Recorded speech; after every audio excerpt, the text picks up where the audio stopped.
It's London, 1558. You are a newly appointed courtier at the court of Queen Elizabeth I. Or, more precisely, you've just arrived at the Palace of Whitehall. The complex stretches across 23 acres along the north bank of the River Thames, and the first thing you notice isn't the towers or the long rows of windows catching the morning light. It's the smell. But we'll get to that. Whitehall had a reputation. From the outside, it projected an image of order, wealth, and royal authority. Visitors who arrived by boat along the Thames would have seen a long waterfront structure of enormous scale, flanked by a gatehouse and stretching further than most European palaces of the era.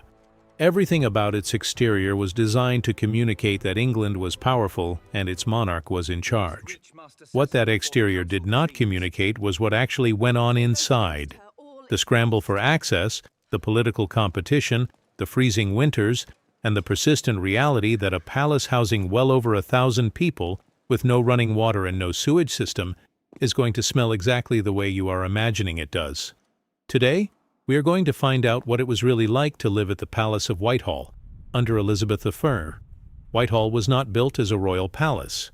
It began as York Place, the private London residence of Cardinal Thomas Wolsey, Henry VIII's powerful Lord Chancellor. When Wolsey fell from royal favor in 1529, Henry took the property and spent the following decade expanding and transforming it into a palace complex unlike anything England had produced before.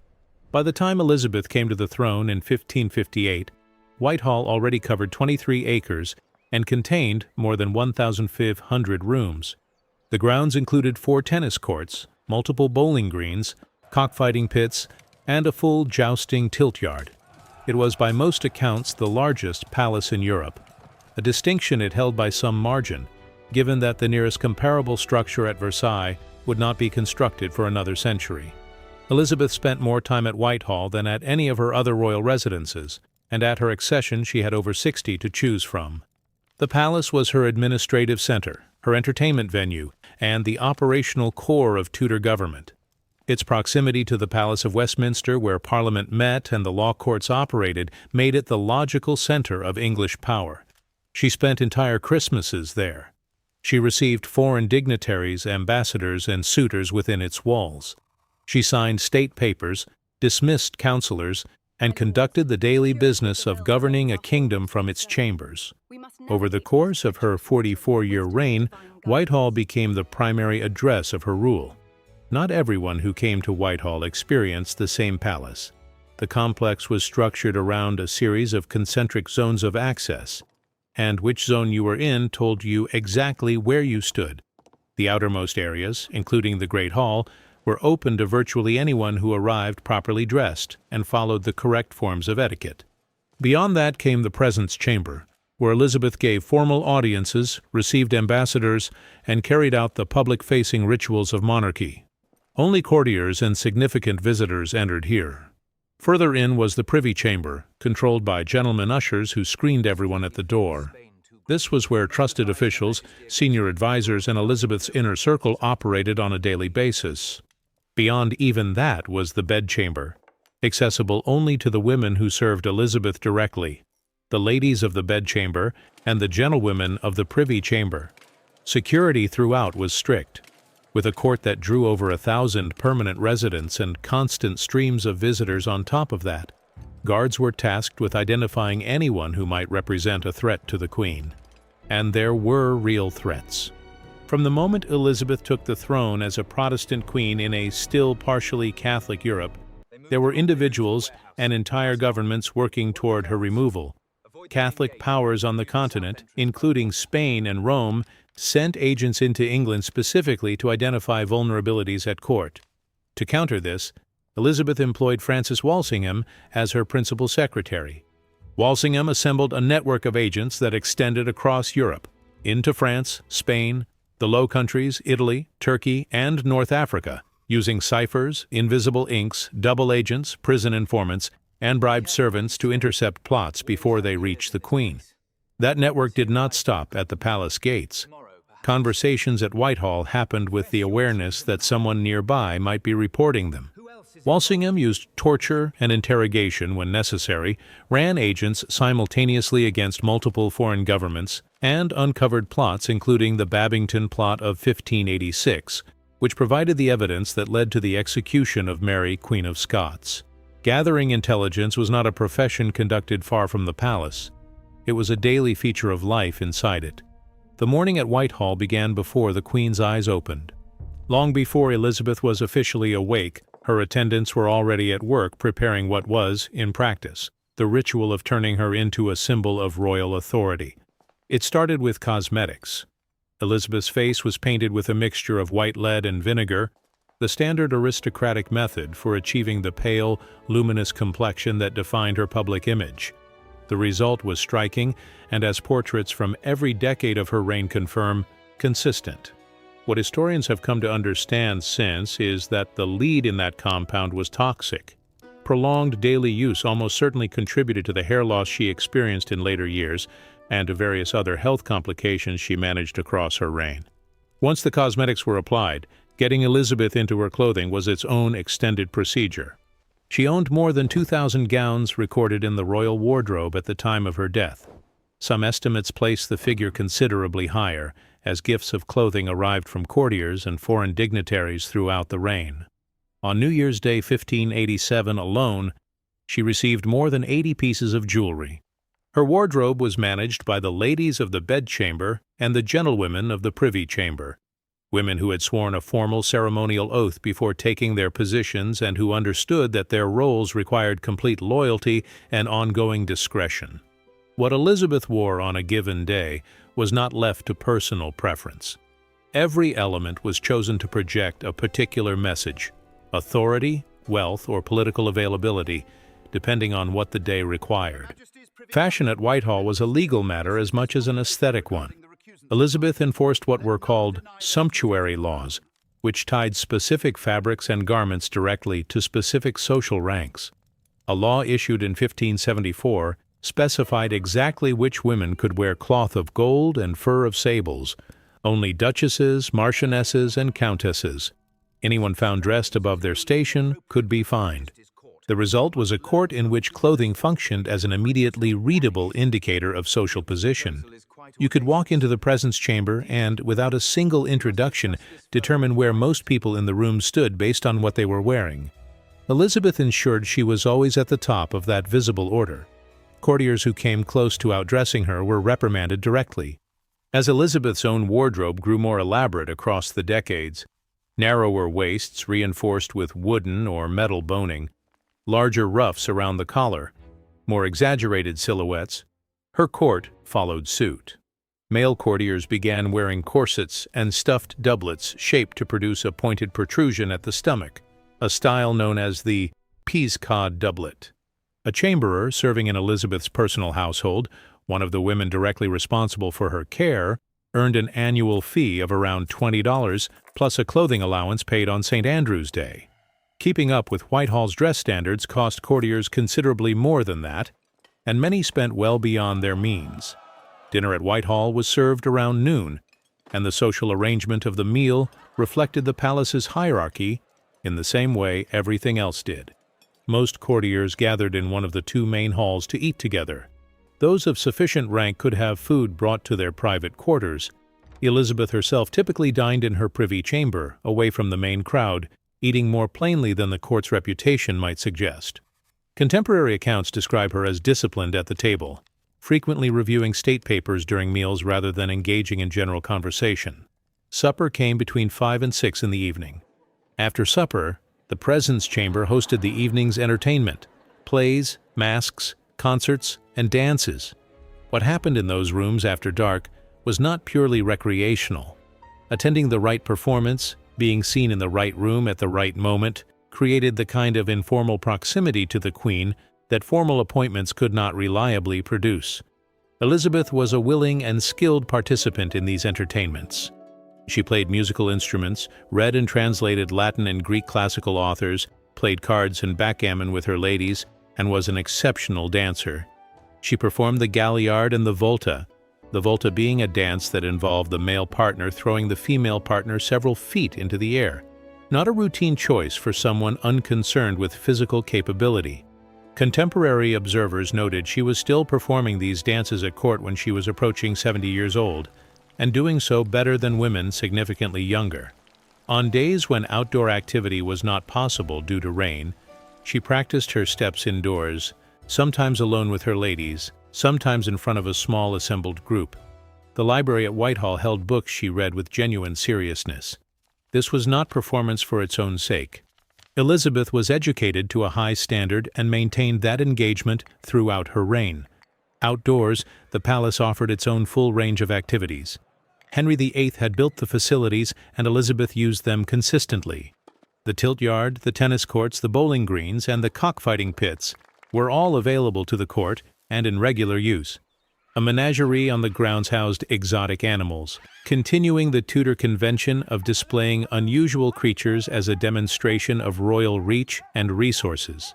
The hunting park adjacent to the palace, the land that today forms London's central royal parks, including St. James's Park and Hyde Park, was used regularly for hunts and rides with Robert Dudley, the Earl of Leicester, who served as Master of Horse and remained among Elizabeth's closest companions for decades. The largest annual event at Whitehall took place every 17th of November, the anniversary of Elizabeth's accession to the throne, referred to as Accession Day or Queen's Day.